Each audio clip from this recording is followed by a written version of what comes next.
bem-vindos, a galera vai chegando aí. Olha, estamos começando. Olá, olá, galera. Sejam todos bem-vindos a nossas lives do Anima Praça. E o que são essas lives? A gente vai estar aqui conversando com grandes especialistas, com professores, com construtores de bonecos, durante todo esse mês, falando um pouco sobre a construção dos bonecos, como os bonecos impactam na sociedade, e, mais do que os bonecos, todos os tipos de formas animadas, o teatro de formas animadas. Sejam bem-vindos a nossas lives do Anima Praça. O Anima Praça, que é um evento que anualmente acontece em praça pública, mas esse ano especialmente a gente precisou fazer ele assim, aqui na internet. Mas é bom também que, mesmo distante, a gente está aqui coladinho com vocês. Bom, a gente tem hoje 3 caras incríveis para conversar com a gente, mas antes a gente tem alguns avisos, que é bem legal. Olha só, todos os dias, no nosso portal da Anima Praça, tanto no Instagram quanto lá no Facebook, estamos colocando diariamente vídeos de participantes desse nosso projeto.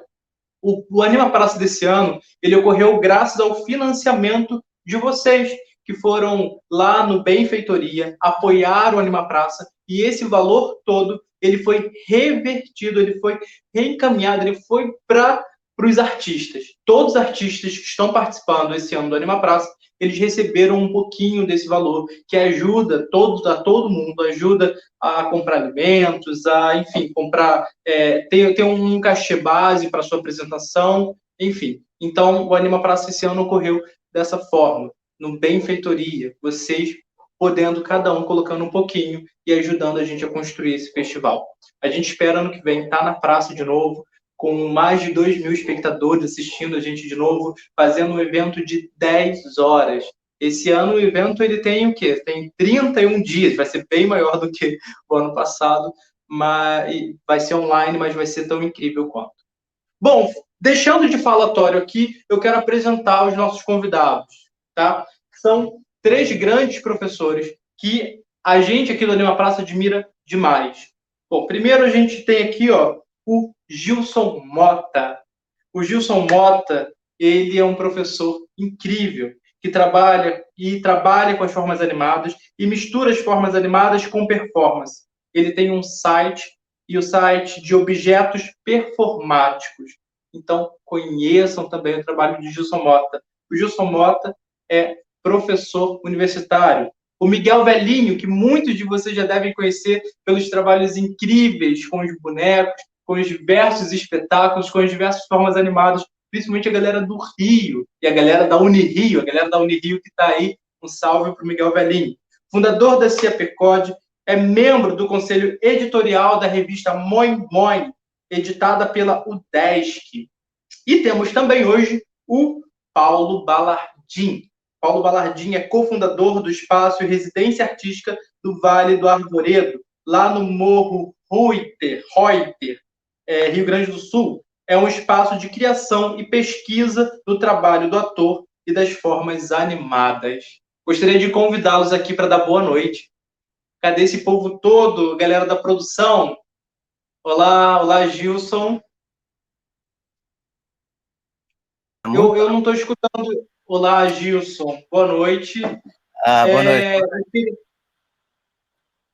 Queria convidar também o Miguel também e o Paulo. Será que eles estão por aqui? Para a gente dar um oi geral para todo mundo.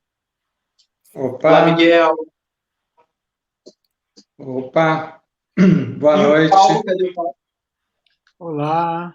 Boa noite, tudo bem?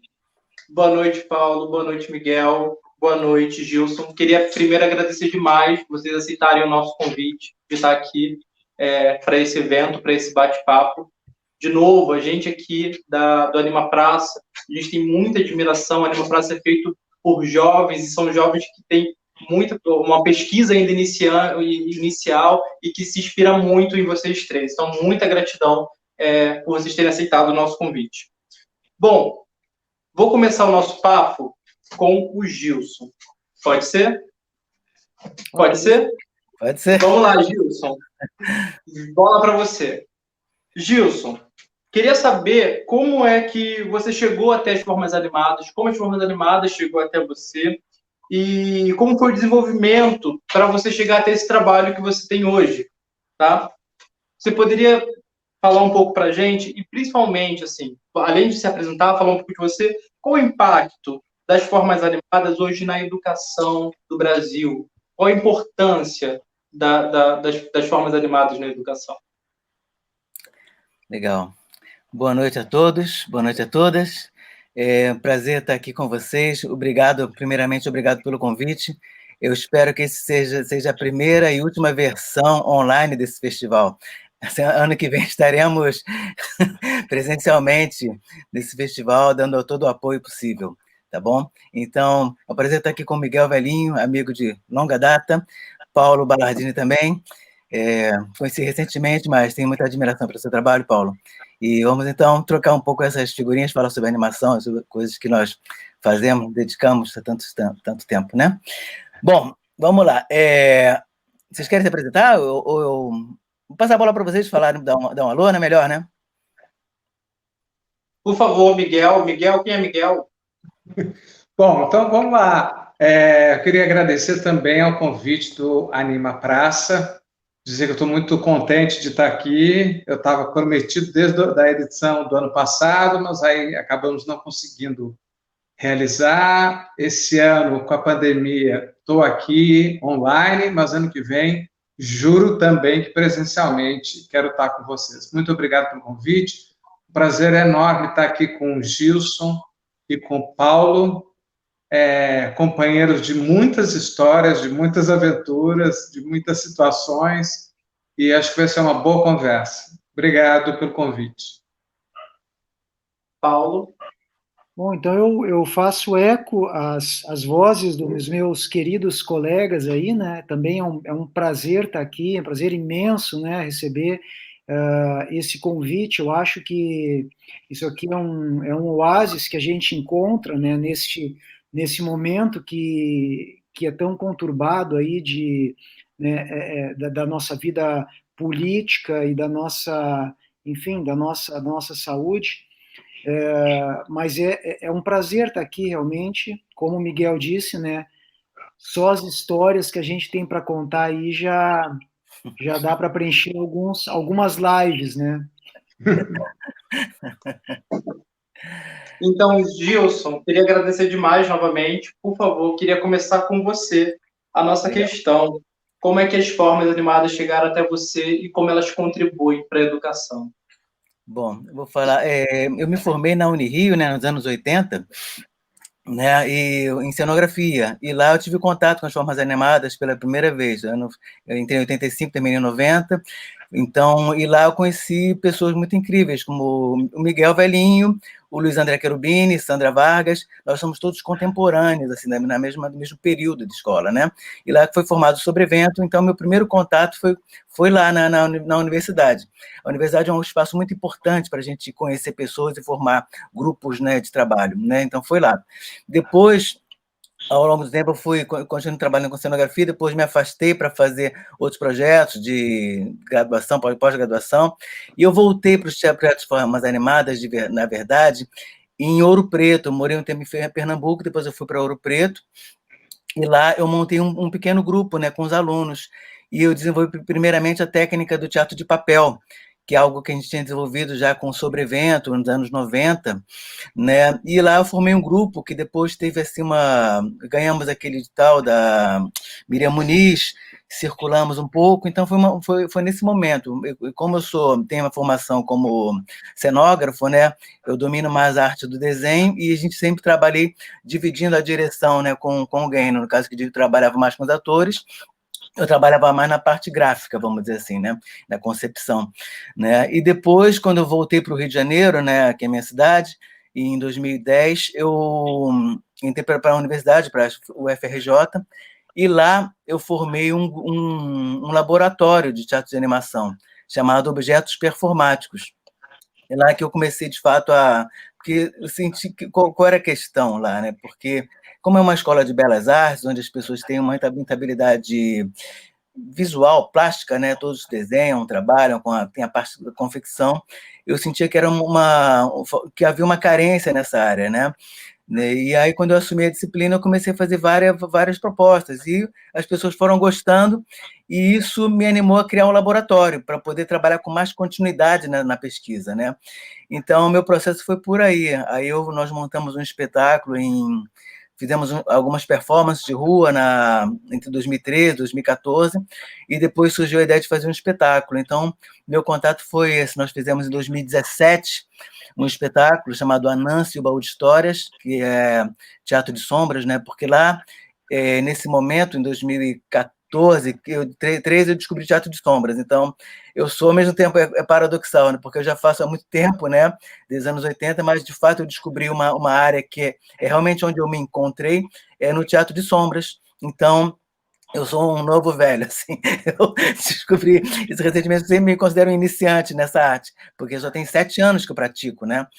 Isso exclusivamente teatro de sombras. Então, fizemos esse espetáculo chamado Nancy o Baú de Histórias, que foi para Florianópolis, para o Festival Profita, foi para o Festival Internacional de Sombras de Taubaté, e ano passado nós começamos a desenvolver outro trabalho chamado Bardo, que é com o grupo Performance Sem Fronteiras, que exatamente faz essa ligação entre performance e teatro de sombras, né? Só que com a pandemia, nós íamos estrear no dia 14 de março, teve que ser cancelado, então a gente começou a fazer outras coisas atualmente. Então, o meu processo é mais ou menos esse, né? E quanto à segunda questão, né, sobre a importância na educação, é tão importante como qualquer outra área de arte, né? O problema é que a gente sempre dissocia, né, uma coisa da outra, né? E nesse momento da pandemia que a gente está realmente percebendo a importância das artes na nossa vida cotidiana, né? Todos nós estamos sempre vendo filme, vendo um monte de coisa, tendo várias atividades, música, tudo isso. Então, acho que o teatro de animação, teatro de formas animadas, tem o mesmo peso. Só que eu acho que talvez aqui no Rio de Janeiro nós temos uma defasagem, a gente não tem tantos espetáculos, né, tantas companhias atuando como a gente tem no sul do país, né? Então a gente fica um pouco assim, numa defasagem. Então a gente não tem muitas ofertas, e claro que isso vai, de alguma maneira, né, interferindo na formação também. Se as pessoas não veem espetáculos, elas também não se sentem inspiradas para produzir, também e na escola também, por exemplo, não, esse diálogo também é pouco, né? Agora que a gente tem na Unirio, e tem, né, Unirio já tem um tempo, né? E na Escola de Belas Artes também. Então a gente tem essa circulação entre o espetáculo, o que você propõe enquanto problemas de vida, que somente que você acha que o teatro de formas animadas pode responder a isso, e tem o problema, e tem a questão da formação mesmo, né? Então essas coisas vão se misturando, né? A formação estética, né, o ensino e a contemplação dos espetáculos, né? Acho que tudo isso é um conjunto só, mas a gente tende a separar esse conjunto, né, para ver as coisas de outro modo, né?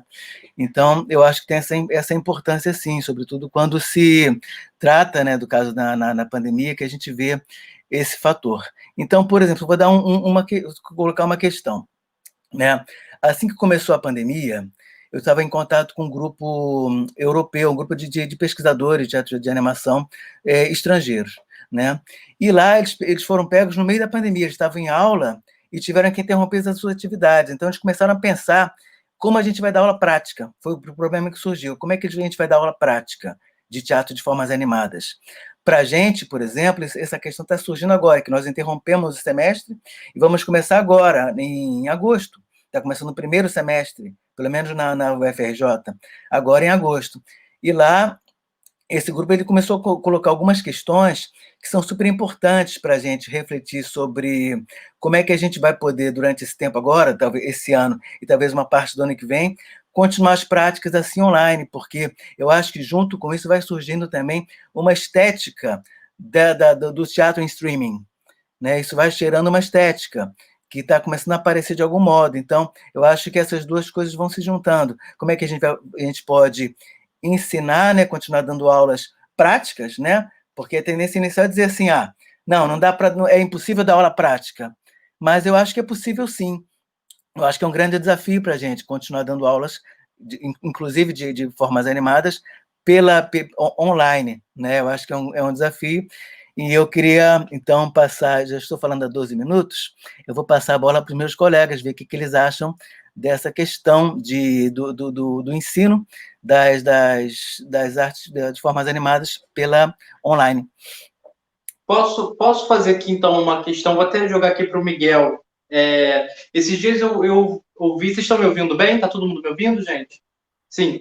Miguel, eu vi uma live sua, agora há pouco, você falando sobre as pandemias e o teatro de formas animadas.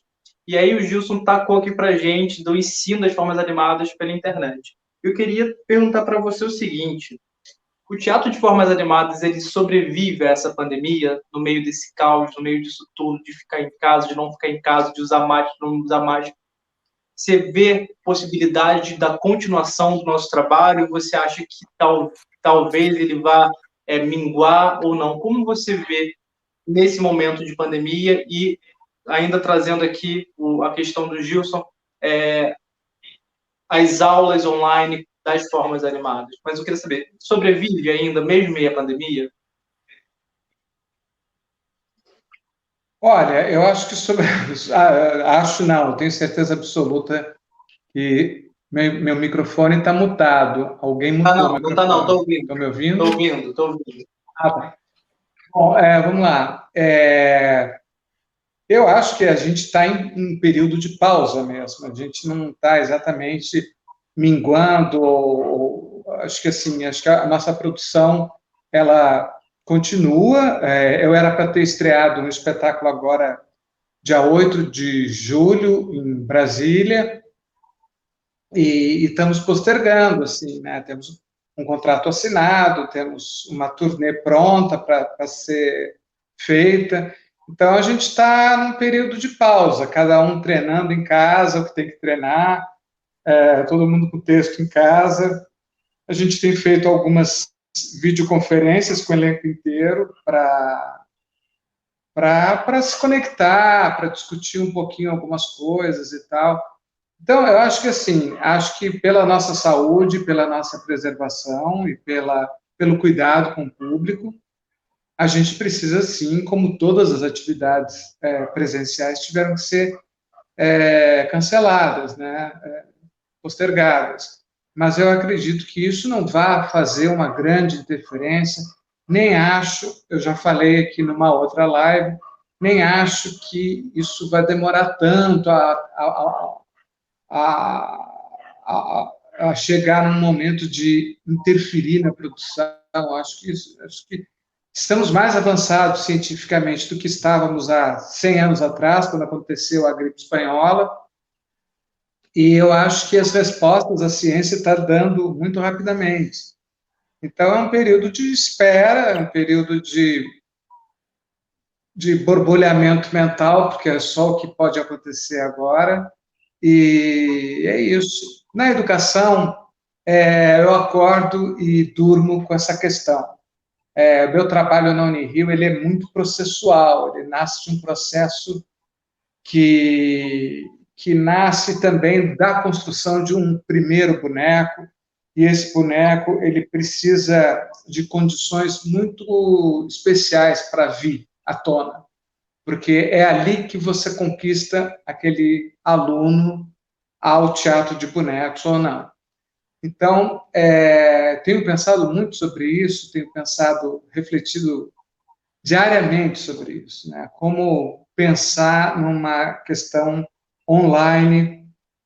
Inclusive, eu quero conversar isso com o Gilson mais profundamente, porque é uma questão para mim que não está muito ainda formulada. Eu penso migrar para uma coisa mais teórica, mas eu também acho que perderia muito, não é o meu interesse. Então, eu acho isso. Acho que assim, temos uma grande importância dentro dessa história, sempre tivemos o teatro de animação, o teatro de bonecos, a expressão do boneco, ela está na história da civilização desde sempre, em todos os pontos do globo, assim, né? Começou lá no Extremo Oriente, justamente com a sombra, e com as correntes migratórias e com correntes mercantilistas, foi chegando na Europa, atravessou o Atlântico, quando a América foi descoberta, foi tomada pela América. Então, assim, é uma história tão bonita e que nunca foi interrompida, Então, eu acho que, assim, não acredito que agora, em 2020, com todos esses avanços, a gente vai deixar de fazer alguma coisa. Pelo contrário, estamos descobrindo formas aqui online, né? Mas se isso é teatro ou não é teatro, é uma questão que aí a gente deixa para a posteridade resolver.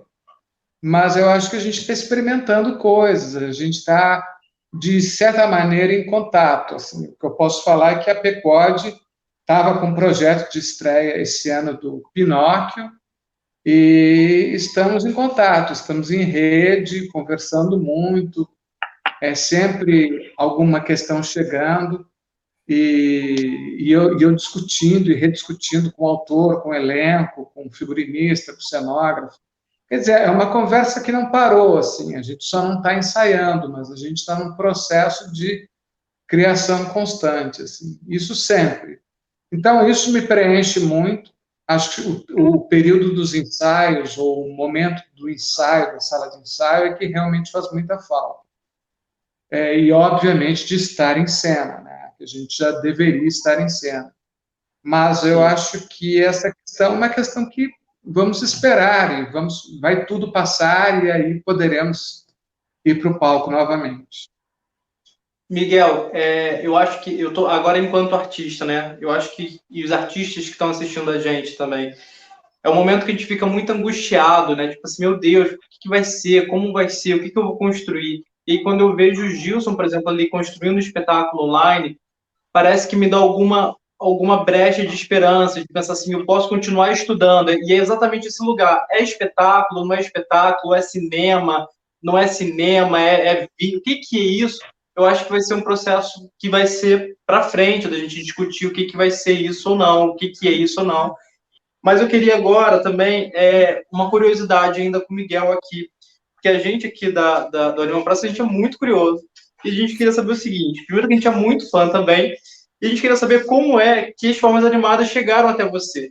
A gente tem, a gente tem, a gente tem um trabalho com as formas animadas e conhece muitos pesquisadores da nossa área que se inspiraram muito na CPCOD. O último espetáculo que eu vi, que eu adoro, é Ovelha Negra, que é com as ovelhinhas ali, que eu me amarro, sou fascinado pelas ovelhas.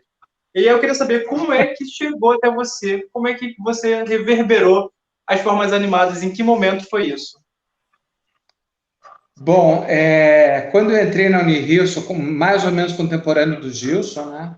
O Gilson entrou em 85, eu entrei em 86, em 1986. E nesse momento foi oferecido pela Funarte uma oficina de teatro de animação, ministrada pelo Luiz Carlos Meirelles, meu mestre querido, e era uma oficina longa, que durou um semestre, e que geraria um quadro, um espetáculo. Meses antes, eu tinha estreado um espetáculo com alguns colegas, que a gente tinha uma coisa lá de fazer espetáculos com calouros e tal, e nós fizemos um espetáculo onde eu conheci a Sandra Vargas e o Luiz André Cherubini, que primeiramente foi o Luiz André que foi fazer oficina, depois nos acionou, disse, vamos lá nessa oficina, porque essa oficina é bacana, e fomos fazer oficina, fizemos a oficina, e aí tinha que construir um quadro final, e o Luiz André teve a ideia de pegar uma peça curta do Beckett, chamado Ato Sem Palavras 1, e montar esse quadro, que era simples, era só um ator em cena, não tinha texto, como eu dito no título. Então, partia de uma questão de estudo de movimentação, trabalhamos ali com um boneco de manipulação direta, que foi uma preferência nossa, e esse quadro, ele fez ele chamou muita atenção, ele foi reverberando de uma forma muito rápida para além da Unirio, e aí a Associação Rio de Teatro de Bonecos foi assistir uma das nossas apresentações, que a gente fazia apresentações fechadas na Unirio, e E nessa história nós fomos convidados a representar o Rio de Janeiro num festival grande que teve em Nova Friburgo no ano seguinte, em 87. E aí já nós fomos como sobrevento, e nesse festival em Nova Friburgo a gente se encontrou, porque era um encontro, era um festival mundial, que era junto com o congresso da UNIMA, que é a União Internacional dos Marionetistas. Então a gente conheceu gente do mundo inteiro, e assim, estava a nata do teatro de animação ali, pensa que em 1987, toda aquela transição do teatro de boneco para o teatro de animação, estava uma efervescência em relação a isso, muito forte, com espetáculos muito potentes, que iam além do boneco, que tinham a presença do corpo muito em evidência, uso de vídeo, uso de dança, uso de outras expressões artísticas se mesclando ao boneco. Isso tudo me arrebatou para sempre. A mim, a Luiz André e a Sandra, e saímos de lá certos de que a gente tinha um caminho a ser cumprido, a ser construído, que era o Grupo Sobrevento, né? Que foi até durante algum tempo o Sobrevento, onde eu fiquei até o início dos anos 2000, e um pouquinho antes disso eu já criei a PECOD, em 99, para continuar com os trabalhos, porque eu quis ficar no Rio, o Sobrevento acabou se sediando em São Paulo, eu não quis ir para São Paulo, e achava importante ficar no Rio, sobretudo por essa questão que o Gilson falou, de uma produção menor aqui, eu acho que era importante pensar numa outra companhia, nos moldes de Sobrevento, um pouco com o legado de Sobrevento, mas me colocando também como diretor e não exatamente só como manipulador. Então, nesse período, eu criei a PECOD, em 99, e sigo com ela até os dias de hoje, dirigindo, pensando projetos, etc. e tal. Eu já me perdi na pergunta, mas eu acho que eu estou contando a minha história, né? Acho que era um pouco isso. Não, é isso. Exatamente. E é incrível, porque a gente aqui somos realmente muito apaixonados pela PECOD, sempre que dá, a gente assiste tudo que a gente vai, sempre que tem, a gente vai. Gratidão imensa por essa CIA. E agora eu quero passar também a palavra para o Paulo, o grande Paulo Balardim. Paulo, ele tem uma pesquisa que eu gosto muito, que são do teatro dos bonecos, do teatro dos bonecos para TV, né? E aí esse momento de boneco para TV, e aí eu queria saber disso também. Mas antes, Paulo, como é que as formas animadas chegaram até você também? Como é que isso reverbera na sua vida? Em que momento isso acontece? E eu queria saber disso. E agora eu quero passar também. Está dando um eco aqui no retorno, mas vamos lá. Então, eu comecei profissionalmente na década de 90, no início dos anos 90, em 1991, eu fundei junto com o Mário de Valente, com o Benhur Dalla Porta, a Companhia Caixa do Elefante Teatro de Bonecos, né, na qual eu fiquei durante 25 anos trabalhando. Então, até 2016, eu era integrante da companhia, e em 2016 eu resolvi já me dedicar mais ao ambiente universitário, né? A partir de 2010, eu acho que foi 2010, eu ingressei, 2009, final de 2009 acho que foi, eu ingressei na UDESC para fazer o doutorado. Então, durante esse período que eu estava fazendo a pesquisa da minha tese, aconteceu o concurso ali para professor efetivo, então eu ingressei e, em função disso, acabei me dedicando mais ao espaço universitário, né? Atualmente, ali na UDESC, eu ministro disciplinas de teatro de animação na graduação, então nós temos 3 disciplinas, máscaras, bonecos e teatro de sombras, e também ministro aulas na pós-graduação, onde justamente eu desenvolvo, nesse seminário temático que eu desenvolvo na pós, eu relaciono a minha pesquisa sobre as conexões entre teatro de animação e audiovisual. Também, atualmente, estou como como editor-gerente da revista Moi Moi, né, que já divulgando, para quem não acessou ainda, ela se encontra no portal de periódicos da UDESC. Estamos na edição número 22, o acesso é gratuito, né, só linkar lá a revista Moi Moi. E a número 22, ela trata do tema censura e transgressão no teatro de animação. Então, assim, basicamente, esses são os caminhos, né, aos quais me conduziram o teatro de animação.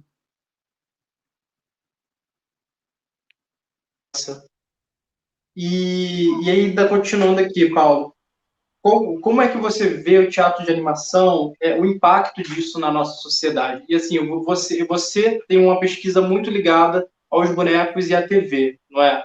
E aí eu lembro assim, quando eu era pequeno, eu menor, né, eu amava demais ver, por exemplo, Zuzubalândia. Eu era um apaixonado por Zuzubalândia, que é o que hoje eu vejo que nem era assim tão hiper maravilhoso, mas como aquilo era encantador, né? E eu queria que você falasse um pouco qual o impacto dos bonecos ou das formas animadas hoje para a sociedade, principalmente na educação, para você. Leandro, assim, embora atualmente eu esteja pesquisando, né, as relações entre teatro, animação e audiovisual, não foi o objeto de pesquisa da minha tese, né? Eu tenho uma experiência em televisão, eu já participei de alguns programas, de alguns curtas, né? Mas o objeto de pesquisa da minha tese foi justamente as relações entre o ator, o objeto e o espaço. Justamente na época que eu estava fazendo essa pesquisa, eu estava dirigindo um espetáculo, a Tecelã, foi um espetáculo que circulou bastante, com a Companhia Caixa do Elefante. Então, eu fiquei muito motivado a fazer essa pesquisa. Inclusive, uma das análises que eu faço na minha tese é sobre um espetáculo do Miguel, né, que é sobre o espetáculo do Lampião, também foi utilizado. E assim, tentando responder a tua questão, né,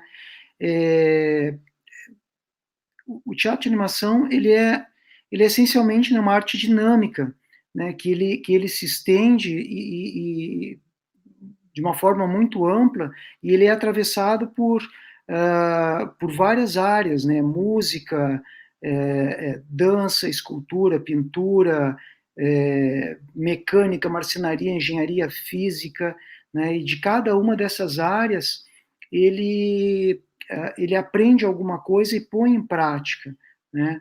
Literatura também. Enfim, a gente poderia pensar em muitas relações do teatro de animação com diversas disciplinas do conhecimento humano. E dessa forma, muitos pesquisadores poderiam verticalizar a sua pesquisa partindo dessas conexões com outras áreas, né? A gente sabe que o teatro de formas animadas, ele produz assim aquele estranhamento perturbador, né, a étrangeté, né, que vai além dessa ilusão do vivo. O teatro de formas animadas, ele estimula essa sensação de presença, essa imaginação de uma nova realidade que está imersa dentro desse âmbito de múltiplas possibilidades, né? A animação, ela é uma arte que transgride o real, né? Ela é desobediente, né, por natureza, ela desobedece essa condição objetal, né, que a própria natureza impõe. Ela promove a inversão da percepção daquilo que é inanimado. E, às vezes, ela ainda propõe a reificação do vivo. Então, ela subverte essa realidade que é a percepção do real, né? Como representação também, o teatro de animação, ele sempre aporta aspectos da filosofia, da metafísica, sempre oferecendo essa possibilidade para que a gente reflita e para que a gente interprete, reinterprete o mundo, fazendo com que a gente possa imaginar essa transcendência do humano que vai também nos conectar com tudo aquilo que é inapreensível, né? Então, os objetos animados, eles têm essa carga metafórica, que faz com que eles tenham essa capacidade polissêmica, né?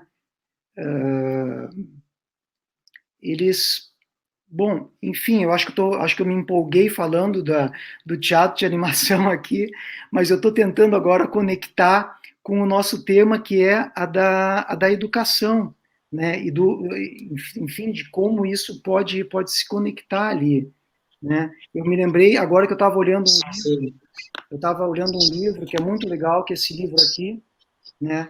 Que é La Marionnette, Objet d'Histoire, Œuvre d'Art, Objet de Civilisation. E é muito bacana. Tem uma entrevista com a Aurélia Ivan, que é uma artista romena que cursou lá Charleville, e ela fala que na entrevista que os objetos obrigam o sujeito a se posicionar. E sob essa ótica, né, não apenas o espectador se obriga a se posicionar com o objeto, mas prioritariamente o artista, né, em todas as etapas do seu processo artístico. Ele precisa constantemente se posicionar frente ao objeto, para interpretar, reinterpretar e para se expressar através dele, né?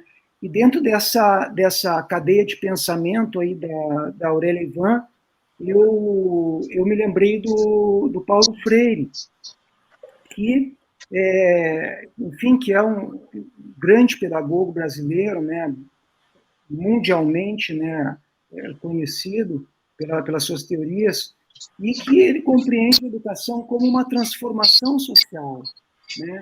Para o Freire, aos homens que cabe a incumbência de modificar a realidade, né? De fazer emergir essa consciência que vai fazer com que ele se liberte desses mecanismos opressores por meio de uma praxis que vai envolver a reflexão e a ação.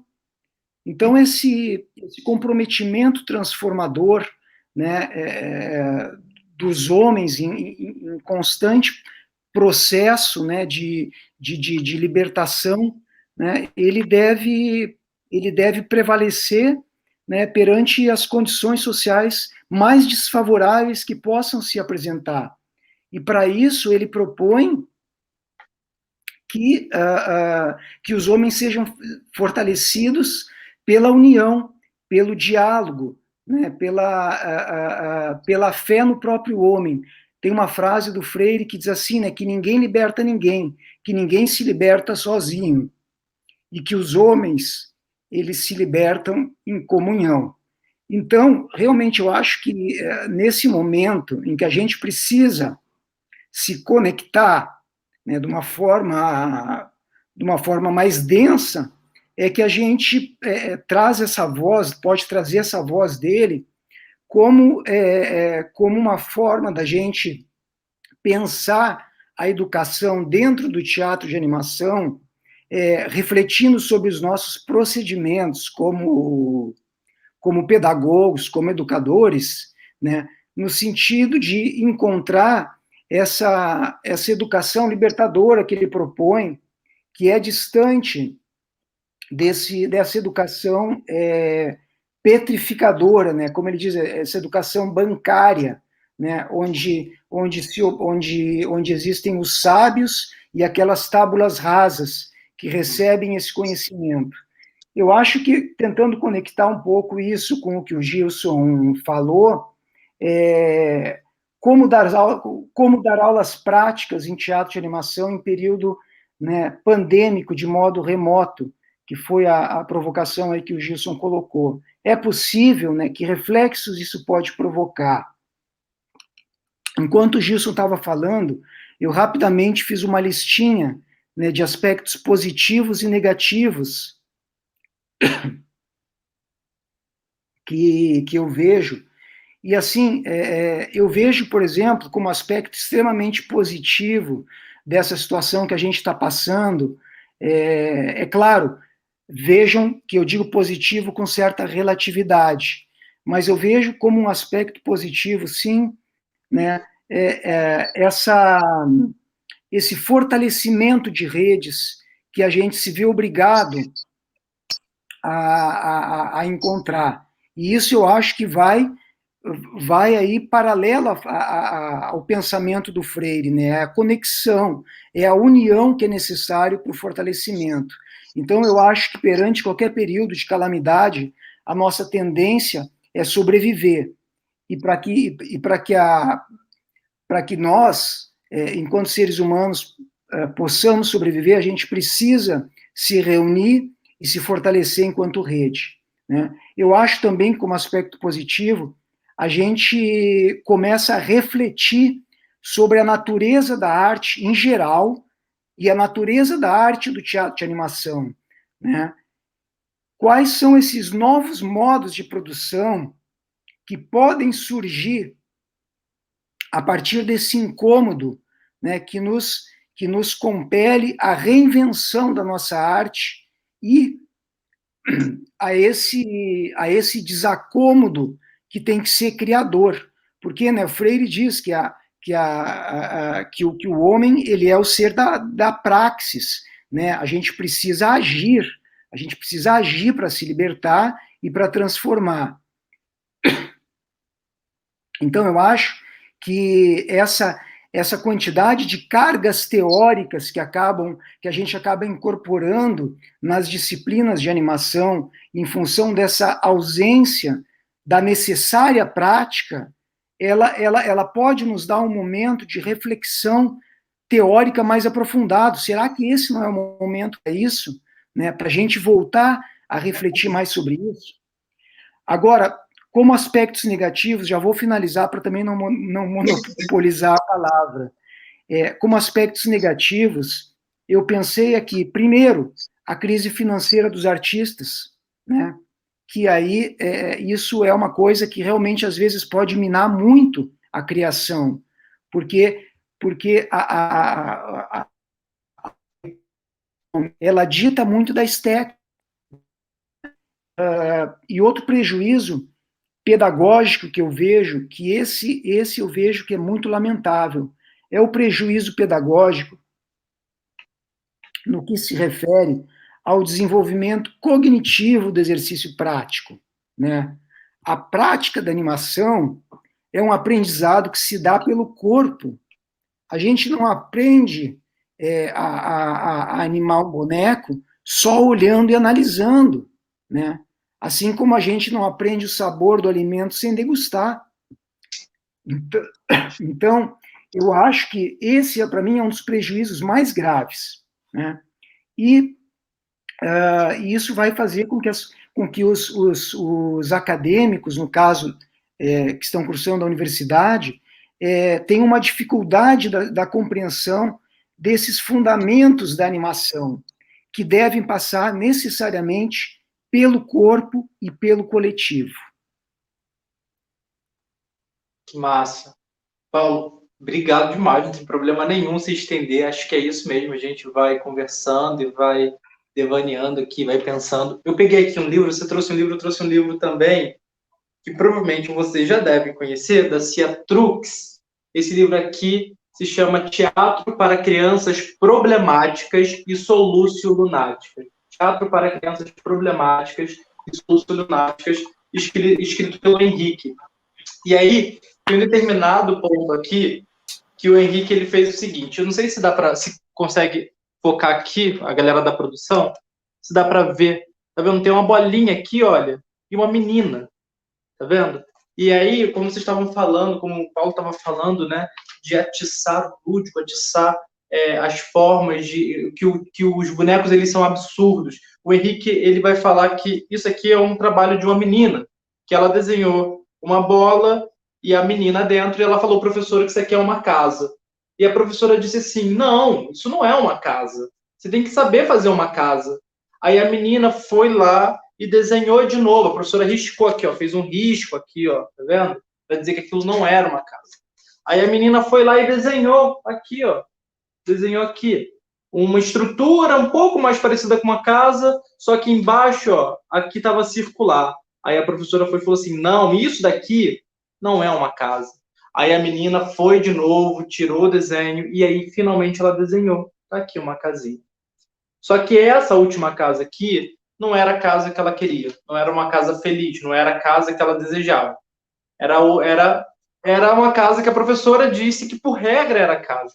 E eu vejo, quando eu vou para um espetáculo de bonecos, e aí eu vou pegar o espetáculo último que eu vi, que foi do Miguel, as ovelhas, elas indo lá em cima e voando, indo de cabeça para baixo e circulando no ar, eu fico assim, cara, os bonecos, eles podem tudo. E quando uma criança, um jovem, ou sei lá, acredita que ele pode tudo, a gente vai muito longe. Porque senão a gente vai construir todas as casas iguais. E, na verdade, uma casa nem é assim, porque ninguém faz uma casa dessa forma. Não existe uma casa como está no papel. Assim como Marguerite lá falou que aquilo não era um cachimbo, né? Aquilo não era um cachimbo. Porque não era, aquilo era uma representação gráfica de um cachimbo. E quando a gente vê o teatro de animação, eu fico pensando na imensa possibilidade da gente de reinventar, de recriar, de repensar no nosso processo. Para mim, isso tem tudo a ver com educação. E eu queria jogar para o Gilson. Gilson, você que está nesse momento de pensar, de reinventar, de recriar, como é? E aí eu queria trazer também os artistas que estão escutando a gente. Quais são os meios de se reinventar nesse momento? Existe possibilidade? Como viver da arte no momento atual? Existe possibilidade de viver dessa arte? Como se resolver financeiramente? Você nos dá dicas ou nos dá alguma luz em meio a esse momento? Bom, o que eu posso falar um pouco é dessa experiência que a gente está tendo, né? Então, acho que fazendo assim uma análise em conjunto, né? Acho que reforça um pouco o que o Miguel falou, né? A gente está vendo, muito pelo contrário, uma eclosão de várias práticas, né? Pessoas que estão dirigindo, né, à distância. Essa série de lives que estão fazendo, o Grupo Penumbra está fazendo, já fizeram 40 lives entrevistando artistas de vários lugares, né? Toda a América Latina, várias. Fora os espetáculos que surgiram. Então, acabou que tem um efeito contrário, né? Essa pandemia acaba que, de alguma maneira, ela nos impulsionou também a querer dar uma resposta para a sociedade, de alguma maneira, né? Mostrar que é possível, de alguma maneira, de algum modo, reinventar esses meios, né? E, nesse ponto de vista, eu achei muito interessante a colocação do Aderbal Freire Filho. Ele escreveu recentemente um artigo para a Folha de São Paulo, onde ele dizia que esse teatro online, o teatro por streaming, seria uma nona arte. Aí nona eles falam porque seria pós-cinema, uma coisa assim, né? Pós-história em quadrinho, não sei o quê. Essa classificação de sétima, oitava, nona arte é bem relativa. Ele chamou de nona, tá? Porque ele quer dizer o seguinte, que não é mais teatro, se usa de elementos dramáticos, cênicos, misturando com um reality show. Ele fala que isso é uma nova arte que a gente ainda não entendeu ainda, como a gente está descobrindo os meios, né, dessa nova linguagem, uma nova linguagem que surgiu e que, por incrível que pareça, a gente não usava isso.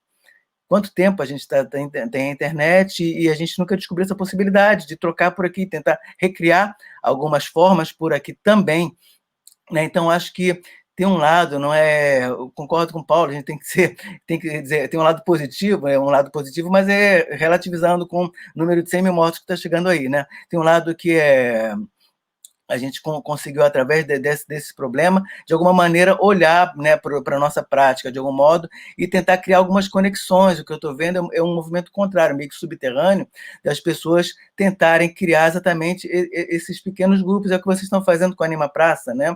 Como muita gente está tentando fazer sobreviver por aí, né? E criando esses outros modos de atuação, né? Então, por exemplo, no nosso caso, o Performance Sem Fronteiras, nós criamos um espetáculo chamado Crescer para Passarinho, né? Com a direção da Tânia Alice, professora da Unirio, e isso surgiu por uma necessidade de a gente dar uma resposta à sociedade, de algum modo, tanto para as pessoas, para os profissionais de saúde, como também para os artistas que estavam sem trabalho, né? Com a pandemia, muita gente não pôde mais trabalhar. Nós, professores, temos uma situação ainda privilegiada, porque a gente continua recebendo salário, né? Então, claro, conseguimos alguns alunos com disposição para fazer isso também, entraram no projeto, e é um projeto ligado ao cuidado, a ideia de fazer cuidados poéticos online. E cada um dos integrantes propõe uma ação, né? Então, no caso, eu proponho emenda com teatro de papel e teatro de sombras, né? Outra pessoa propõe yoga do riso, outro propõe uma música, cada um faz uma atividade. Agora, é claro, como uma dica, você perguntou se tem uma questão assim de sobrevivência financeira. No nosso caso, é uma campanha de solidariedade. Esse mês agora a gente vai ter que mudar, porque alguns artistas estão passando por dificuldades também. Então a gente vai ter que mudar um pouco a estratégia. Mas a gente recolhe o dinheiro que as pessoas pagariam para nosso espetáculo, é doado para a PTR, para a Associação de Produtores de Teatro. Então esse dinheiro vai revertido para os artistas, que estão precisando mais do que a gente, no caso, professores. Então é um trabalho baseado, né, na solidariedade. A gente está fazendo isso. Então, é uma outra maneira que a gente encontrou de reforçar esses laços sociais, esses laços afetivos, e também, ao mesmo tempo, explorar essa linguagem, né, da telinha. Né? Então, a gente tem que fazer tudo muito reduzido. Né? No caso, eu faço um teatro de sombras num tamanho de papel A3, com bonecos muito pequenos. Né? Faço uma casa em miniatura. Então, isso envolve uma outra técnica. Cada espaço determina uma técnica. Né? O espaço delimita uma técnica e uma estética. Agora, atualmente, nós estamos em casa, fazendo teatro em casa, e concordo plenamente com o Paulo. Não é mais teatro porque a gente não tem essa presença, esse contato com o corpo. Né? Como é que você vai desenvolver uma ideia de escuta, né? Um objeto, né? Sem você ter a relação com um testemunho, um diretor, ou com outra pessoa que está contracenando com você? Muita coisa se perde nisso, é claro. Né? Ao mesmo tempo, algumas possibilidades se abrem. Né? Algumas possibilidades são interessantes, que elas se abrem também. Então, eu vejo que esse momento agora está gerando uma certa criatividade. As pessoas estão fazendo experiências interessantes, já usando, né, essas possibilidades que a conexão dá, por exemplo, que a internet dá. Por exemplo, uma coisa que é muito forte é a interação. Uma coisa que a gente tem aqui nesse canal é a interação. Daqui a pouco estão falando conosco, estão fazendo comentários já. Eu vi um espetáculo semana passada, final de semana, um espetáculo do Armazém, onde eles baseiam nesse princípio. Você vai selecionando os personagens que você quer eliminar. Né? Então, já basearam a estética toda nesse formato, nessa telinha, e também numa interatividade, que é brincando um pouco com aquela coisa dessa do Big Brother, essa coisa de você eliminar as pessoas. Né?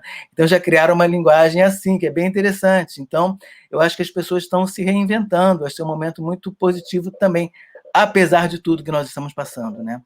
Então, encerro aqui minha fala. Acho que outra pessoa, outro colega pode falar agora, né? Não, perfeito, Gilson. E aí a gente faz algumas lives também nos outros canais, e eu falo muito sobre mercado, né? Principalmente mercado da arte, assim, e ver isso como um trabalho, como um produto.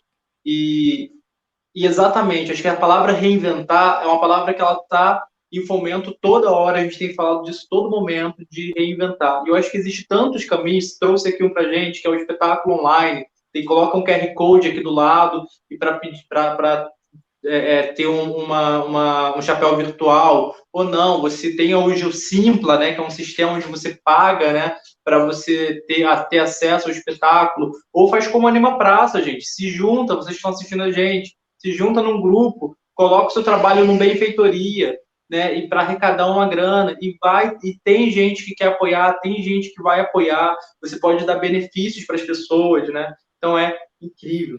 Eu vou voltar aqui para o Paulo. O Paulo, queria saber o seguinte, né? Teatro de formas animadas. Toda vez que a gente fala de teatro de formas animadas, a galera que está aqui assistindo a gente, alguns conhecem muito pouco, ou não conhecem, ou conhecem teatro de formas animadas, sempre lembrando da infância, ou algo com os bonecos na infância. Teatro de formas animadas é para criança?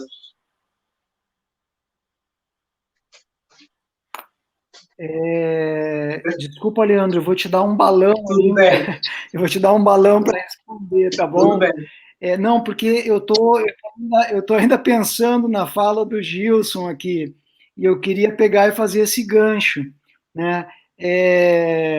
Que o Gilson falou realmente dessas novas possibilidades tecnológicas que se apresentam agora para nós, e eu fiz uma conexão, Gilson, com o Youngblood, né, que fala do cinema expandido, e já se falou também do teatro expandido, e eu penso se a gente também já não está nessa corrente do teatro de animação expandido, que funde, né, ou tenta incorporar essas tecnologias, né, para transformar, né? O Didier Plassard, ele comenta muito isso, que as tecnologias de vídeo, né, essas tecnologias, elas surgiram muito tardiamente no teatro de animação, né? Foi a partir dos anos 90 que começaram a surgir com a Sondeli Stecchini do grupo da Itália, né, com Capuchetti Rossi, enfim, pegou começou por aí, né? Então, tu comentou que o espaço determina a estética, mas além do espaço, né, a gente sabe também que o momento e a sociedade que a gente vive e a política também determina a estética. E aí, o que o Leandro comentou aí a respeito das iniciativas que a gente tem que tomar para tentar se gerenciar e subsistir financeiramente, eu concordo, mas eu só acho que é um risco pensar que a responsabilidade da nossa sobrevivência é exclusivamente nossa. Eu acho sim que é nossa, mas também isso é um compromisso do Estado, né? O Estado não pode delegar, a política não pode delegar somente para os artistas a responsabilidade pela sua sobrevivência, dizendo que a gente tem que ser empreendedor. Não é, o Estado tem uma responsabilidade, né, para a manutenção da cultura e da educação. Então, cabe a nós também se conscientizar disso, continuar com as nossas iniciativas de sobrevivência, mas não achar que é isso mesmo, porque não é, gente. Não é, sabe? A gente tem que gritar para que atendam às necessidades da sociedade. Cultura e educação é responsabilidade, sim, do Estado, tá bom? E tentando responder agora a tua questão depois do balão, né? Eu acho que teatro de animação é teatro, ponto. Não é teatro infantil, não é teatro adulto, não é teatro para adolescente. Eu acho que qualquer bom teatro é bom teatro e ponto. Ele tem que falar para todos. Eu acho que cada idade possui um grau de apreensão do conteúdo. Obviamente que quando a gente direciona a comunicação para um interlocutor, a gente vai tentar adaptar a nossa linguagem, né, a esse interlocutor. Mas isso não quer dizer que a gente não consiga se comunicar com as outras pessoas, né? Então,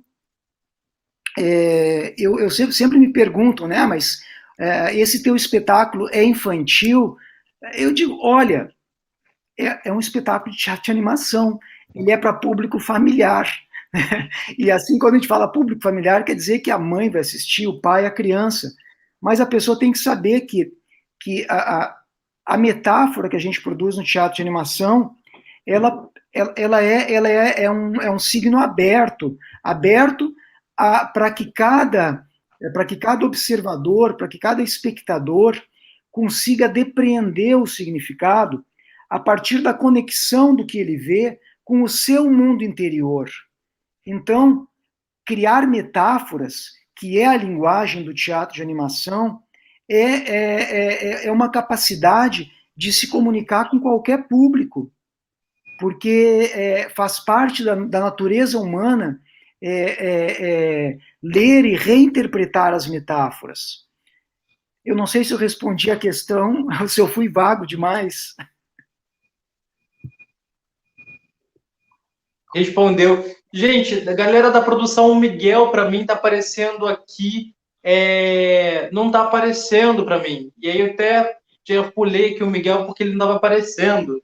Miguel, não sei se o Miguel tá me ouvindo, mas o Miguel, a galera aqui da produção disse que o Miguel tinha levantado a mão porque ele queria também colocar, adentrar nessa questão. Eu não estou conseguindo ver o Miguel. Se a galera da produção conseguir colocar para mim, por favor. E, Miguel, eu queria muito saber se você gostaria de colocar alguma coisa também em cima do que a gente está discutindo aqui, sobre as políticas públicas, sobre as novas formas, sobre se é para criança, se é somente para criança ou não. Bom, então, Eu já estava querendo pegar ali a carona do Gilson também, porque eu acho que ele levantou uma bola muito interessante, né? Acho que esse momento é um momento também, eu estou vendo com muita riqueza. Por quê? Tudo bem, eu posso estar fazendo uma fala bastante privilegiada, de um lugar bastante privilegiado também. Mas foi o primeiro momento onde, depois de muitos anos, a gente teve um projeto aprovado e eu tive calma e tempo de produzir um texto junto com o Tim Rescala, que é o autor do texto e das canções do Pinóquio, e a gente teve um tempo mais expandido, um tempo que nos proporcionou uma maior profundidade sobre a leitura do texto e saber fazer as opções certas. Se a gente estivesse na correria do dia a dia, e o Tim Rescala sendo o cara que é tão maravilhoso e tão requisitado, eu não teria esse privilégio de tê-lo para mim, dizendo, não, Tim, essa fala não está boa, essa cena não está legal, vamos mexer nela. Então, foi um período de uns 4 meses que a gente teve, muito, muito, muito delicioso, porque foi um processo onde eu tive muita proximidade com o trabalho dele, a gente trocou muita figurinha. Quando a gente chegou no meio do texto, a gente abriu para o elenco todo ler, e aí tivemos algumas respostas, e depois, quando a gente chegou no final, fizemos uma segunda rodada e tivemos assim uma colheita enorme de reflexões e de coisas que eu acho que, se a gente estivesse no nosso trovelinho emocional e profissional constante, a gente não estaria com essas antenas tão sensíveis. Eu acho que isso pode vir a gerar bons e potentes espetáculos daqui para frente. Eu acho que esse momento de pausa está servindo de um momento justamente de aprofundamento dos processos, de entendimento dos processos. E também tem essa galera, que aí eu vou agora abrir um parênteses aí, essa galera que está experimentando online, né, que está querendo ver novas formas, que é isso, né, são formas diversas, são formas que a gente, no meu caso, eu faço teatro de animação porque eu gosto de materializar o que não é visível. Então, se é um espetáculo que envolve sereias, vamos botar sereias e vamos botar as sereias na água, porque as sereias vivem na água. Então, é impossível fazer um espetáculo com bolinha de sabão, fazendo ideia ou cara de cena subaquática. Vamos botar os bonecos na água e vamos ver o que acontece com os bonecos. Então, todos esses processos são processos de materialização do invisível, das coisas que a gente não vê no dia a dia, que só o teatro de animação proporciona. Quando você foi ver o Ovelha Negra, você viu ali as ovelhas voando, né? É um espetáculo muito bonito, porque é um espetáculo bem infantil, como há muito tempo eu não fazia, mas que tinha uma pegada meio rock and roll, porque a gente utilizava canções da Rita Lee para contar a história de ovelhas desajustadas e como elas se encontram dentro da sociedade. Então, e aí tem um pensamento que nos rodeia, que é esse, assim, né, de a gente tentar mostrar os caminhos e que não, na verdade, eles estão elaborados somente para um público. A gente não se dedica a um só público. A gente faz um espetáculo ultra adulto, depois a gente faz um espetáculo para toda a família, como o Paulo, depois a gente faz um espetáculo infantil, depois a gente faz um espetáculo que a gente não consegue dizer o que é aquilo, que foi o caso da última aventura é a morte, que é uma mistura de performance, com vídeo, com teatro, e uma experimentação com uma forma breve também, ele tem 35 minutos, ele parte de um poema, ele não parte de um texto. Então, essas experimentações são que nos alimentam. Atualmente, essas experimentações a gente não está podendo fazer no palco, mas a gente já vinha fazendo ao longo da nossa trajetória. Não por acaso eu escolhi o Pinóquio para comemorar os 20 anos da companhia, porque primeiro porque é um boneco universal que todo mundo conhece, mas, de novo, eu estou querendo dialogar com presentes. Então, como o Paulo falou, a gente traz elementos e ressignifica coisas que já estão na obra ali e que a gente só aumenta as ênfases, né? Faz uma mixagem diferente. Então, a gente está falando de mentira, de fake news, né? A gente está falando de situações que estão no livro, né? E que são situações que a gente está vivendo no dia a dia. E esse espetáculo está sendo pensado assim, está sendo gestado dessa maneira, muito voltado para o que é a obra do Collodi, mas muito voltado também para uma Itália que viveu um período de pobreza intensa, que viveu um período de extrema falta de perspectiva. Então, acho que tudo está sendo impregnado no nosso trabalho. Então, assim como a gente, e eu sei de outros projetos que estão parados aí esperando suas estreias, eu sei e eu tenho esperança disso, eu acho que vai vir uma leva de espetáculos arrebatadores, assim, acho que o teatro vai voltar com tudo, e eu acho que essa é a nossa missão, é isso que nos move para frente. Se estamos agora parados, é porque temos que parar e pensar. Vamos usar esse período para ler, para pensar, para refletir, para fazer essas conexões, como a gente está fazendo hoje, que são incríveis, que são maravilhosas, que a gente sempre se coloca num lugar de pensamento ativo, né? Eu estou aqui pensando e estou falando, e é uma profusão de coisas para responder, e ao mesmo tempo quero pegar coisas que o Gilson falou, que o Paulo falou, e que estão ali na vivência da PECOD. Retomar um pouquinho a fala do Paulo, também desse compromisso social, né? E desse compromisso que não está acontecendo efetivamente. A gente até tem visto alguns editais acontecendo, editais que eu até questiono, eu acho que não deveriam ser editais, a gente não deveria estar competindo nesse momento, a gente deveria estar se cadastrando e recebendo um auxílio, apenas isso. Por essas instituições que resolveram criar alguns editais, e sim, acabam nos beneficiando, por acaso a gente acabou entrando num, mas eu acho que é hora das instituições também repensarem os seus compromissos sociais. Não é hora de fazer edital, é hora de olhar para todo mundo, de quem está começando, de quem está lá em cima, e às vezes a gente não sabe essa situação de quem está lá em cima, que não é tão estável assim, que talvez nunca tenha sido estável, que talvez pareça ser estável, e que na verdade nunca foi. Então, o artista, por si só, não é uma figura estável na sociedade. Ele vive de suas instabilidades. E é dentro das suas instabilidades que ele cria.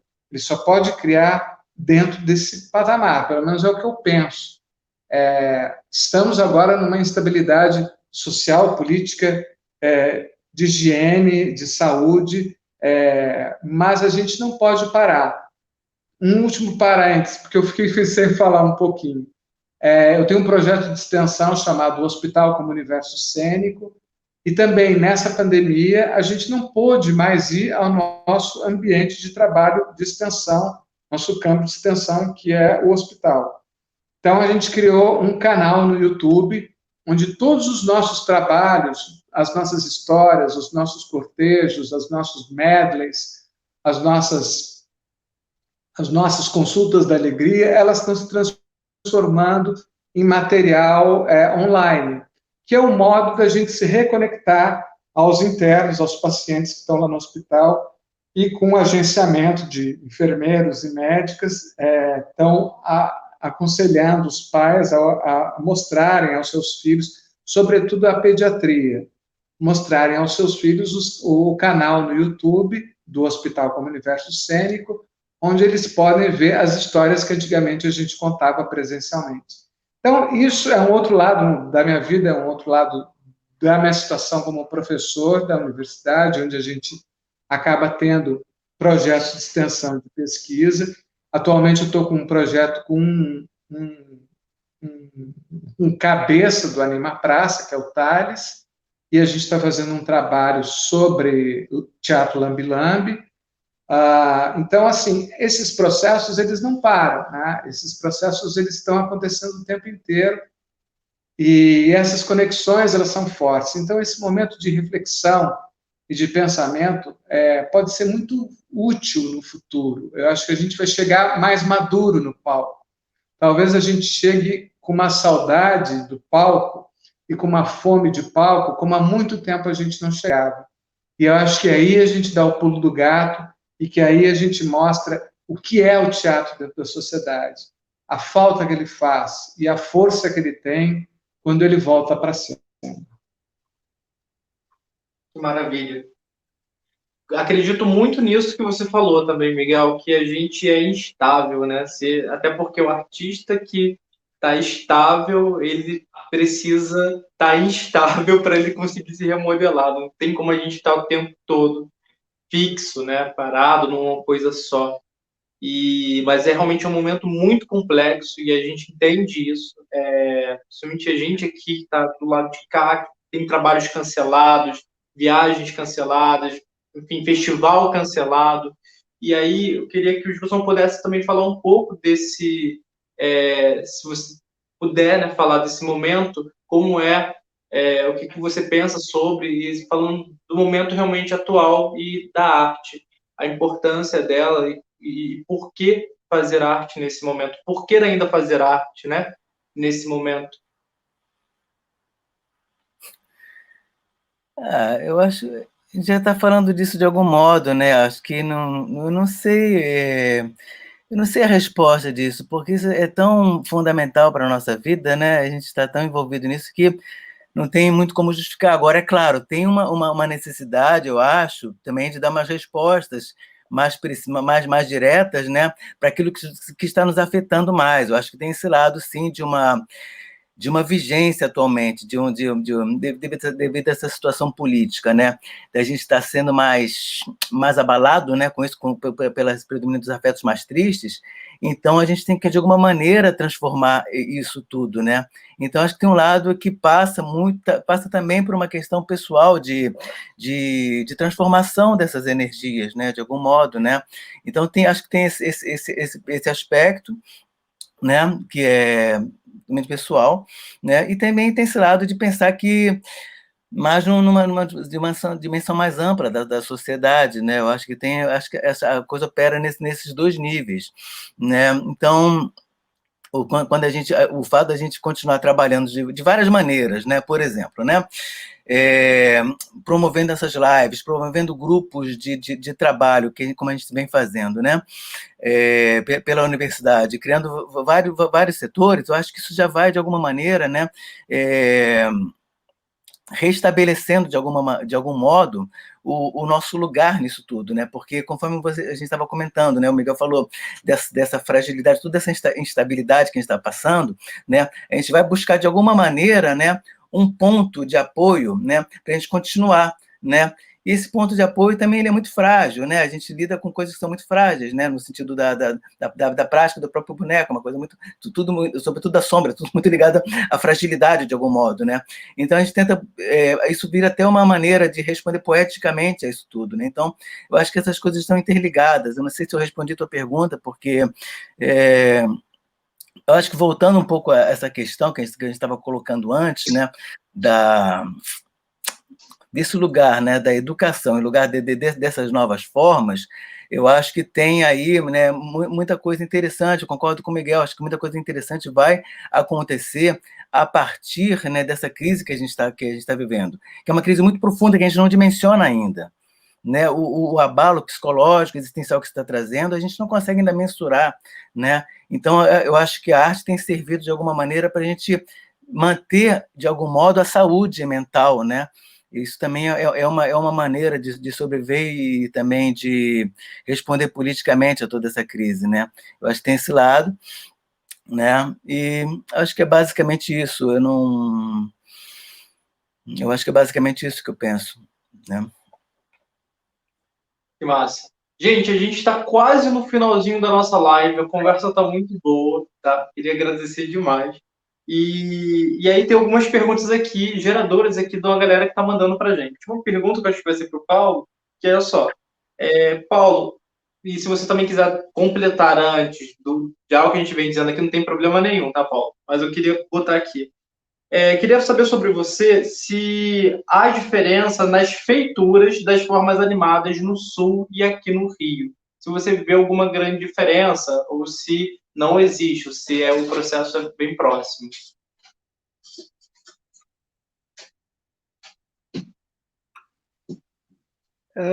Eu acho que, enfim, cada região acaba trazendo certas especificidades para os trabalhos das companhias, né? Eu acho que a gente tá inserido num meio, num contexto geográfico, sociocultural, que certamente traz influências para o nosso modo de pensar e para o nosso modo de se expressar, porque a arte aqui, né, ela também é entendida como expressão do sujeito.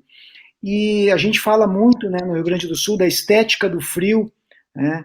Então, quando a gente chega lá com os espetáculos, com os personagens todos encasacados, né, mais para o norte do país, as pessoas às vezes dizem, mas onde é que a pessoa teve ideia de botar um casaco com esse tecido no personagem? Então, eu acho sim, que traz, nós somos seres que, enfim, que se expressam a partir dessa influência do espaço sobre a gente. O modo como a gente interage com o espaço nos caracteriza muito, né? Caracteriza o nosso vocabulário, o nosso ritmo de fala, né? Até mesmo aspectos corporais e, obviamente, de expressão. Então, eu acho que sim, eu acho que existem determinadas características.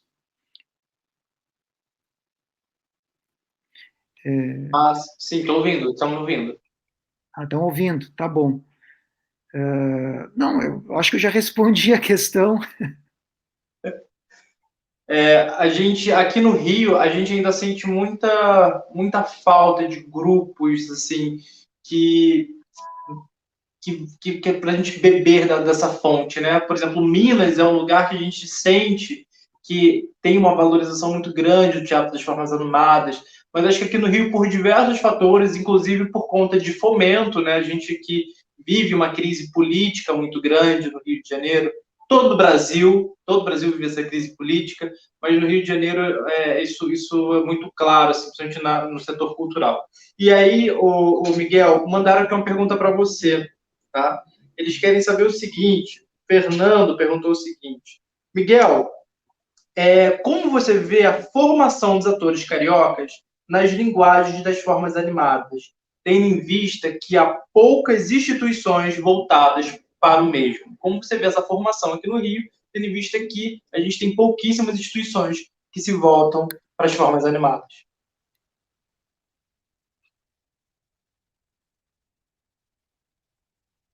Alô? Miguel? Eu acho que o Miguel travou a imagem dele.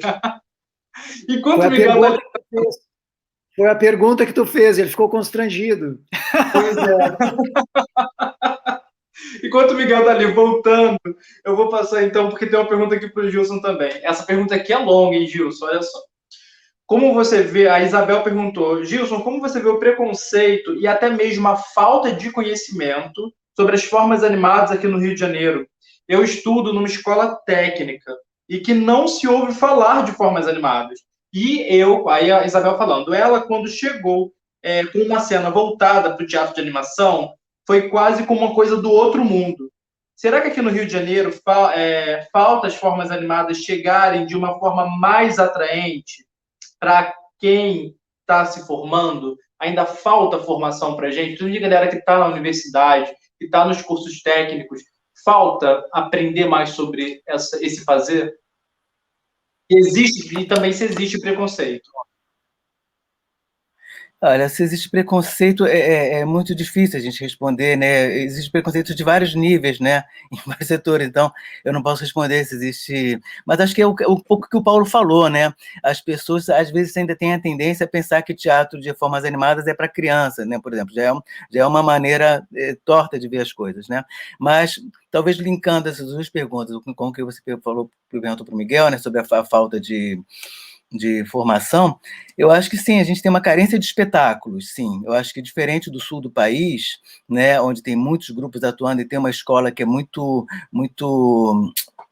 que tem a UDESC, né, que produz intelectualmente, artisticamente muito bem, muita qualidade nessa produção, aqui a gente já tem pouco, né? Então, e muitos espetáculos não chegam também a circular tanto pela cidade, né? Então a gente vê poucos trabalhos, né?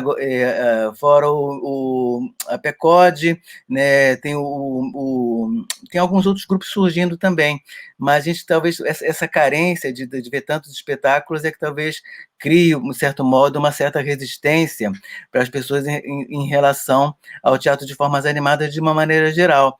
E é claro que isso vai repercutir, né, na educação, né, na escola técnica, como a Isabel falou, né, porque às vezes podem associar, né, o teatro de formas animadas a uma coisa infantil, ou então, de alguma maneira, querer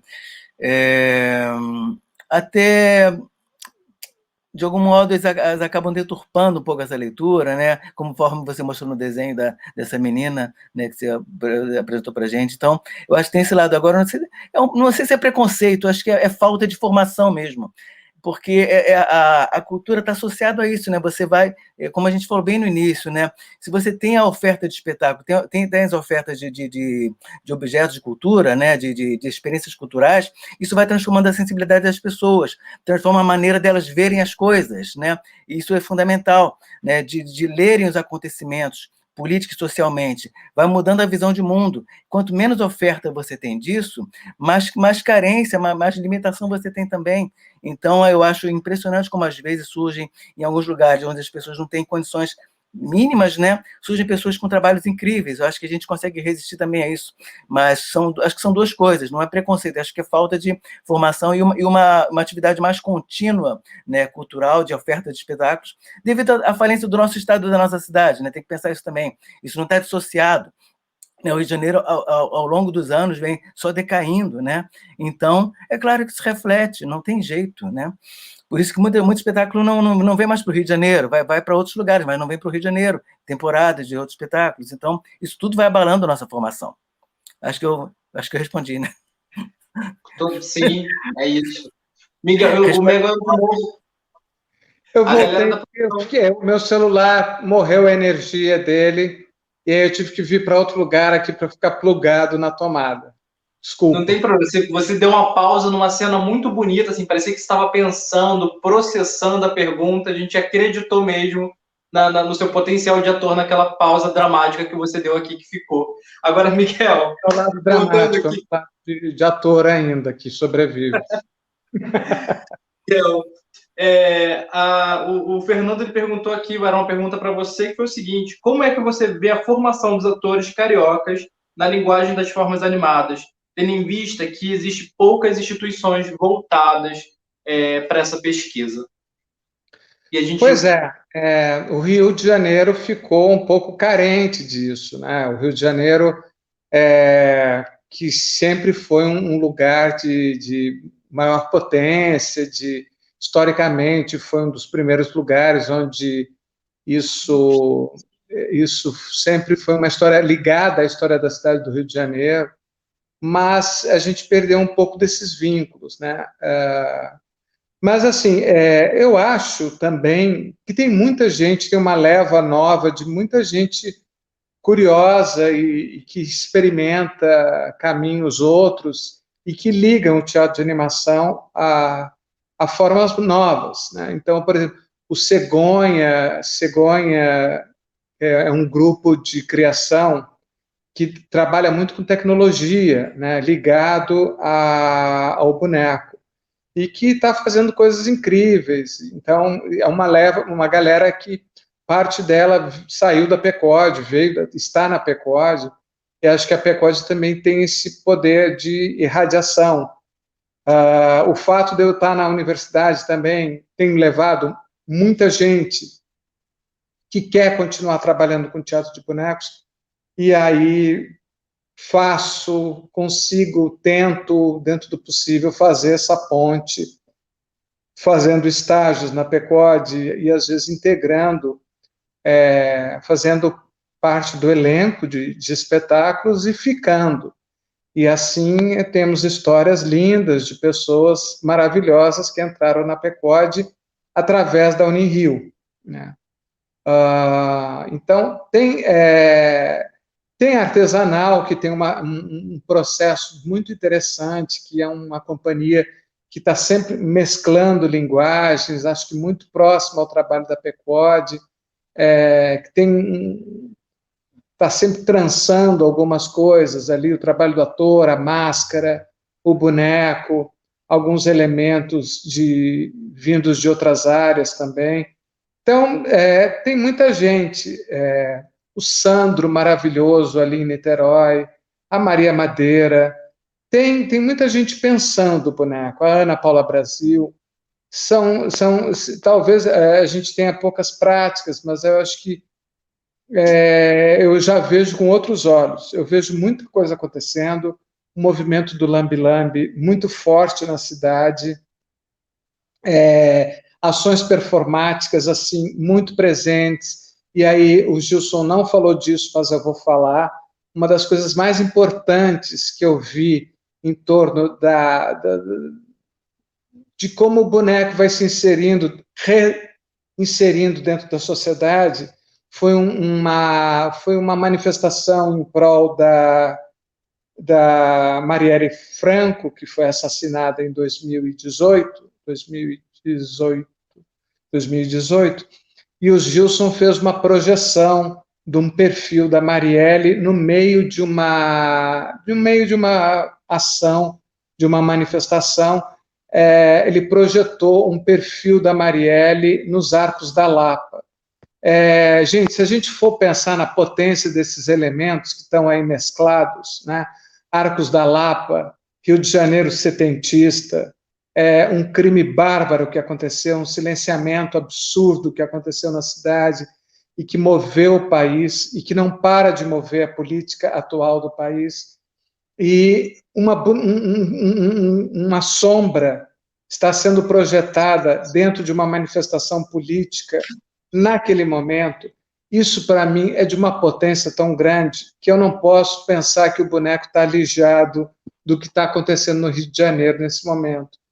O Gilson é que não se dá conta do que ele está fazendo, então presta atenção, Gilson, porque foi um dos momentos mais maravilhosos, e dizendo assim, estamos aqui, o Teatro de Bonecos está aqui com vocês, o Teatro de Bonecos está entendendo esse momento político, e o Teatro de Bonecos está ressignificando coisas que estão sendo retiradas, mas que estão se presentificando aqui de novo. A Marielle estava presente naquela manifestação e estava enorme, porque ela cobria o Arco da Lapa da ponta a ponta de baixo. Então, é isso, nessas brechas que vão surgindo e que a gente vai achando novas formas de dizer estamos presente, Marielle presente, PECOD presente, Gilson Mota presente, todo mundo presente. É isso. Uau, uau, é isso, né? Galera, a gente está chegando bem no fizinho da nossa live. Queria de novo agradecer demais. E eu vou terminar com uma última pergunta aqui, que para mim o Miguel já respondeu perfeitamente, mas vai responder de novo. E eu queria só para passar para o Paulo, e a gente já pode realmente ir finalizando, dando aquele tchau, se quiser também deixar alguma mensagem, por favor.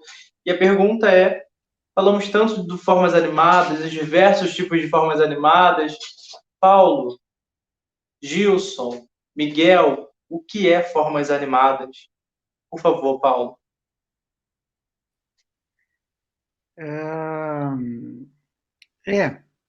Eu acho que tem muitas respostas a essa questão, né? Formas animadas, para mim, é essa esperança que o Miguel tem na pós-pandemia, né? Quando ele fala, na fala, que a gente viu na fala anterior dele ali, uma esperança de que o que a gente possa estar fazendo agora vai repercutir positivamente de alguma forma.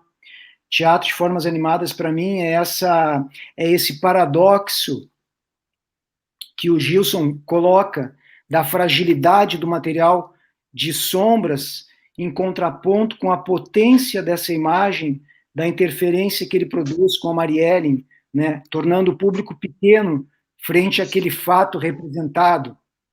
E teatro de animação, para mim, é uma forma também de colaborar com esse desenvolvimento da autonomia do sujeito, que eu citei Freire, e eu gostaria de finalizar também citando ele, né, dizendo que o educando, né, na fala dele, o educando se reconhece conhecendo os objetos e acaba descobrindo que é capaz de conhecer, assistindo à imersão dos significados, em cujo processo se vai tornando também significador e crítico. E aí eu separei para fechar mesmo, né, uma frasezinha aqui do escritor e pintor alemão Hermann Hesse, que para mim, pelo menos na minha cabeça, se conecta muito com a questão da educação que a gente comentou e com o Freire. Eu vou ler aqui o trechinho que diz assim, ó: a vida de todo ser humano é um caminho em direção a si mesmo, a tentativa de um caminho, o seguir de um simples rastro. Homem nenhum chegou a ser completamente ele mesmo, mas todos aspiram a sê-lo, obscuramente alguns, outros mais claramente, cada qual como pode. Todos levam consigo até o fim viscosidade e cascas de ovo de um mundo primitivo. Aos que não chegam jamais a ser homens e continuam sendo rãs, esquilos ou formigas. Outros que são homens da cintura para cima e peixes da cintura para baixo. Mas cada um deles é o impulso em direção ao ser. Obrigado, Paulo. Gilson. Falem. Paulo, obrigado. Acho que podia fechar com essa fala, né? Acho que depois disso eu não consigo falar nada bonito.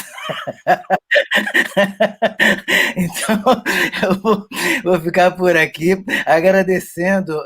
Boa lembrança, Miguel. Sinceramente, eu sou muito brincalhão, mas essa lembrança da Marielle realmente foi muito bonita. Foi bom você trazer isso à mente, porque foi uma ação muito potente, assim, a gente gostou muito de fazer em dois momentos, né?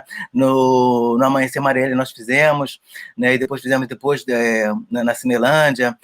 A gente sempre retoma, infelizmente, a gente vai ter que retomar ainda essa ação, né? Enquanto isso não for resolvido, né?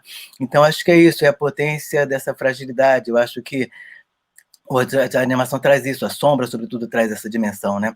E você, através de uma coisa que é a mais precária possível, né? O boneco mais tosco possível, que é a silhueta, né? Ele poder trazer essa potência. Eu acho que isso, para mim, é o que me encanta no teatro de formas animadas, é isso. É ver que pessoas, às vezes, trabalham com elementos muito precários também, né? Não só, mas que conseguem trazer uma poesia muito grande a partir desses elementos.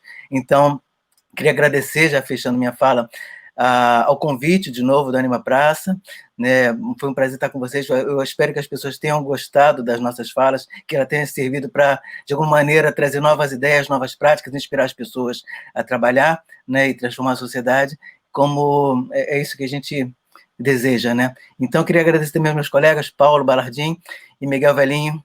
Obrigado pela essa conversa tão agradável. Obrigado mesmo. Eu fecho por aqui. Obrigado a todos. E Miguel, o que é as formas animadas? O que é? Então, é tudo que a gente tenta fazer e que não está fazendo nesse momento. É muito difícil para mim, né? Eu acho que assim, eu tenho vivido esses últimos 8 anos assim, constantes revoluções dentro da PECOD em relação a essa prática, né? Onde a gente começou a conversar com outras áreas, com a dança, com a performance, com o vídeo, e acho que essas reconexões têm nos fortalecido demais, e isso é para sempre, né? Essa discussão está interna e é a pauta do que a gente vive hoje. É difícil não terminar com uma coisa tão brilhante quanto aquela que o Paulo selecionou. Então, eu faço coro ao Gilson e dizer que fica difícil a gente fechar tão bem como o Hermann Hesse. Mas é isso, é a tentativa de colocar em cena o que não é visível, é tentativa de colocar em animação aquilo que está inerte, é tentativa de fazer com que aquele público entenda que aquilo ali tem vida, quando na verdade é um monte de espuma, pano, material barato, que nada se aproxima da vida, mas que consegue ganhar vida pelas nossas mãos. É isso. Bom, queria agradecer a oportunidade do Anima Praça matar saudades do Paulo Balardim, matar saudades do Gilson, que apesar de morar no Rio de Janeiro, a gente não se vê tanto, é uma vergonha isso. Paulo Balardim tem a desculpa da distância, mas foi um prazer enorme estar aqui. Foi uma live incrível, adorei estar com vocês quatro, foi ótima condução, parabéns, Leandro, parabéns, Anima Praça, por mesmo ter peitado fazer o evento, não cancelar, o evento é mais forte, somos mais fortes, então sigamos, longe, distantes, mas conectados, é isso que importa agora. Parabéns a todos, uma ótima boa noite, sigamos, fiquem em casa, mas fiquem lendo, pensando e trabalhando, que a energia vai vir boa depois disso. Muito obrigado a todos. Boa noite. Obrigado. Obrigado, Miguel. Obrigado, Paulo. Obrigado, Gilson. Foi um prazer imenso. Obrigado por vocês terem aceitado esse convite do Anima Praça de estar aqui conversando sobre formas animadas, que é tão amplo, tão complexo e tem tantos membros, tem tantos, enfim. Terminamos, então, acho que todos concordam de terminar com a fala do Paulo, com essa poesia maravilhosa. Queria agradecer demais. A galera que está assistindo a gente, faço mais um convite. Todos os dias, aqui no Anima Praça, tanto no Facebook quanto no Instagram, tem vídeos de 1 a 3 minutos de diversos artistas que são convidados. Então, aproveitem para acessar o Instagram do Anima Praça, para acessar também o Facebook e ver essa produção. E essa produção ela foi toda financiada, sim, foi financiada por vocês que estão assistindo, foi financiada por diversas pessoas que contribuíram numa vaquinha online para que esse festival pudesse acontecer novamente, para que a gente não, para que esse festival ele não minguasse, ele não acabasse, né, e sim ele continuasse. E estamos aqui, estamos vivos, estamos fazendo, estamos criando, estamos pensando. Peço a vocês que fiquem em casa, faço das palavras também do Miguel, fiquem em casa, pensem, produzem, criem, e a gente está aqui junto para pensar junto, para construir juntos. Durante todo esse mês, até o final do mês, a gente vai estar aqui criando, pensando, repensando e reconstruindo tudo para que daqui a pouco a gente volte com mais força. Gratidão a todos, um beijo e até. Tchau. Galera da produção, obrigado também, que está atrás das câmeras. Tchau.